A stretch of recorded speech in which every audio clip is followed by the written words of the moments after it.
Since 2015, there's been a sharp increase in public interest around refugee realities, and along with that has come an explosion of narratives in news media and advertising, humanitarian storytelling, and creative storytelling, literary and artistic stories about refugees.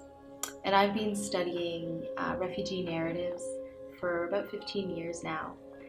Mostly in the context of community education and what narratives can do, what limitations certain kind of narratives have depending on their media, their platform, their genre and tradition, that kind of thing.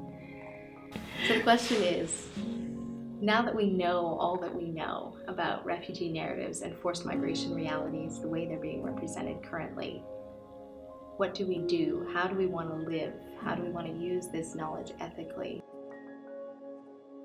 Because of how the media represented refugees, it was always like they were objectified, and I never saw them as people who had unique identities and unique stories. It was just the concept of refugee meant someone who was looking for a place to stay and they were fleeing war. Erin's course changed my perspective a lot because it introduced me to the various narratives about refugees that are available, like fiction, online articles, news articles, short stories, children's stories, refugee children's stories. But it's really just appreciating storytelling and the impact that it can have on people and their understanding of different groups who are often misrepresented in the media and who are often not understood by the general public.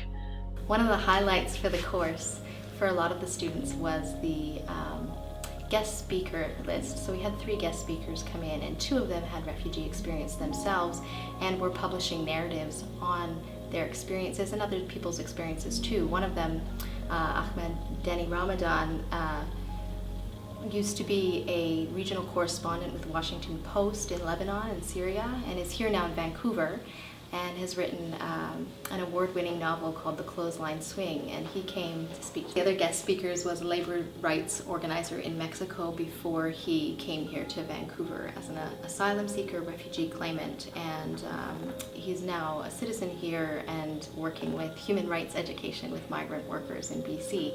And he came and also spoke about his experience and also his desire to continue to support and be in solidarity with forced migrants. I really like Dani Ramadan.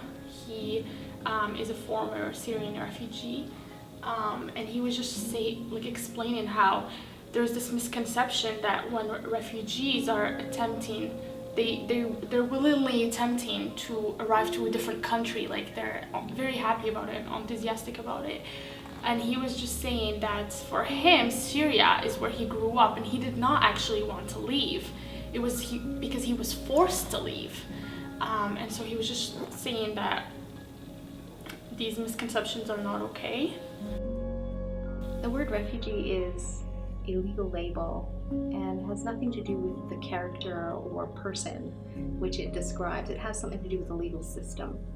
And so just for people to be aware of the fact that citizens, refugees, that's a legal term related to the nation state, and we're humans ultimately, and we share humanity across those legal labels, and to kind of think creatively in that way.